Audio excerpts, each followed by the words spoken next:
जय श्री राम प्रिय साथियों, पंकज कलखुड़िया चैनल में आप सभी दर्शकों का हार्दिक स्वागत है। साथियों, आज 20 सितंबर से श्राद्ध पक्ष की शुरुआत हो रही है और ऐसे में हमको ये नियम नहीं पता होते हैं कि हमें इस श्राद्ध पक्ष में किस प्रकार से रहना चाहिए। बहुत से हमारे ज्ञानी जन हर प्रकार के अपवाद में घिरे रहते हैं कि श्राद्ध के ये नियम होने चाहिए, या श्राद्ध करने वाले जो श्राद्ध करता है या श्राद्ध भोगता है उनको कैसे नियम फॉलो करने चाहिए, कैसे नहीं करने चाहिए। बहुत से लोग अभी असमंजस में रहते हैं कि उन्हें कौन से दिन में श्राद्ध करना चाहिए इन 16 दिनों के भीतर में। तो इन सारी जानकारियों को लेकर के मैं आप सभी के सम्मुख आज प्रस्तुत हूं। मेरे साथियों, इस वर्ष जो श्राद्ध पक्ष लग रहा है वह 20 सितंबर से लेकर 6 अक्टूबर तक रहेगा।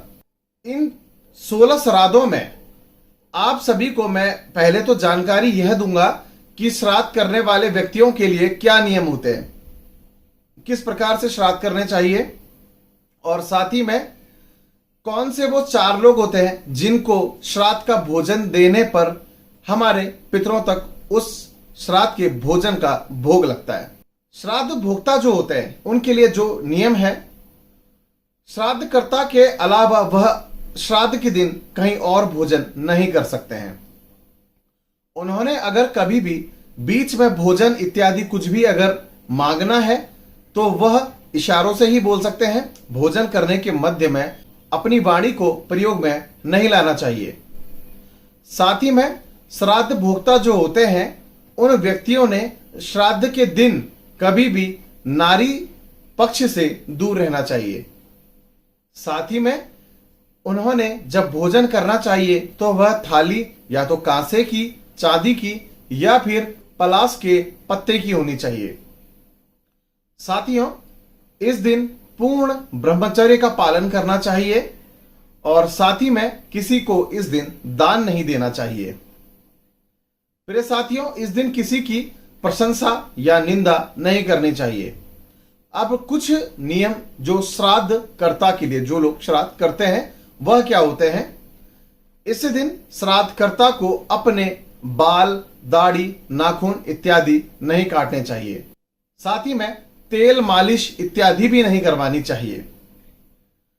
इस दिन श्राद्ध कर्ता को ब्राह्मण की पूर्ण रूप से निष्पक्ष होकर के, निष्ठावान होकर के सेवा करनी चाहिए और किसी से भी दान या भेंट स्वीकार इस दिन नहीं करनी चाहिए।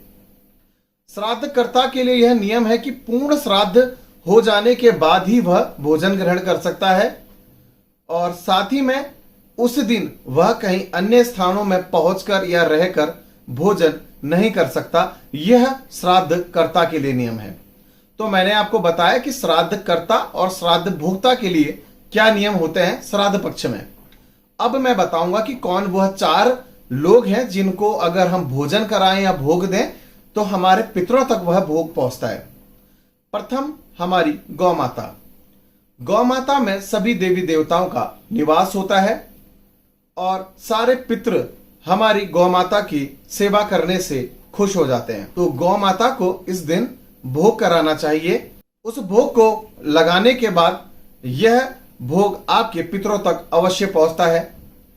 इस दिन हंस को जरूर भोग लगवाएं अगर आपके घर के आसपास में हंस उपलब्ध है। साथ ही में ब्राह्मण को भोग लगाना इसमें अति आवश्यकारी होता है, क्योंकि ब्राह्मण की जो मिली हुई हमें दुआएं होती है वह हमारे पितर से हमको प्रसन्नता प्राप्त करवाती है। साथ ही में जो चतुर्थ व्यक्ति या फिर पशु या पक्षी होते हैं वह है कौवा। कौवे को कभी भी पितरों के निमित्त माना गया है और कहा जाता है कि पितर कौवे के रूप में भी हमारे आसपास आते हैं, तो इनको भी भोग लगाना चाहिए। इस दिन घर में आने वाले किसी भी अतिथि को निराश करके नहीं भेजना चाहिए। यह वह 4 लोग हैं जिनको लगाया गया भोग सीधा पितरों के पास जाता है, ऐसी मान्यताएं हैं। अब मैं बताऊंगा कि कौन से दिन में कौन से लोगों का श्राद्ध किया जा सकता है। प्रतिपदा यानी कि प्रथम दिन जो कि 21 सितंबर को पड़ेगा, उस दिन उन लोगों का श्राद्ध कर सकते हैं जिनके नाना नानी के परिवार में कोई भी व्यक्ति नहीं रह गया है। तो ऐसे परिवार के लिए प्रतिपदा के दिन का श्राद्ध माना गया है। साथ ही में इसके बाद अन्य दिनों में जो तिथियां पड़ती है, तिथि अनुसार उनका श्राद्ध कर सकते हैं, पर महिलाओं का श्राद्ध केवल नवमी तिथि को होता है। कोई भी महिला जिसकी मृत्यु किसी भी दिन हुई हो वर्ष में, उनका 16 श्राद्धों में नवमी के दिन ही श्राद्ध माना गया है, क्योंकि नव दुर्गा नव माता के रूप होते हैं, तो 9वां दिन स्त्रियों के लिए ही रखा गया है। अष्टमी के दिन अगर आप चाहते हैं कि किसी भी दिन पिता का श्राद्ध नहीं कर पाए तिथि के दिन या नहीं करना चाह रहे थे, अष्टमी का दिन अपने आप में बहुत विशेष होता है। साथ ही में साथियों, इसके अलावा जो अन्य तिथियां होती है नवमी तिथि के बाद, उसमें आप कभी भी द्वादशी तिथि के दिन सन्यासी लोगों का श्राद्ध कर सकते हैं, वह भी मघा नक्षत्र में। सन्यासी लोग जिनकी तिथि का कोई भी पता नहीं होता है। त्रयोदशी के दिन ऐसे लोगों का श्राद्ध होता है जिनका मर्डर हुआ होता है, या शस्त्र अस्त्र से उनकी हत्या हुई होती है, या सर्प द्वारा उनको मारा गया होता है। चतुर्दशी के दिन जिन लोगों की अकाल मृत्यु या आत्महत्या जिन्होंने करी होती है, उन लोगों का श्राद्ध होता है। तो त्रयोदशी और चतुर्दशी के दिन किसी भी अन्य व्यक्ति का श्राद्ध इस दिन भूल कर ना करें, इसमें आपको पाप लगता है। और जिन लोगों की तिथि कोई मालूम नहीं है कि किस दिन उनकी मृत्यु हुई है, और साथ ही में वह आपके पितर हैं, तो आप उनका श्राद्ध अमावस्या के दिन यानी कि 6 अक्टूबर को इस बार कर सकते हैं।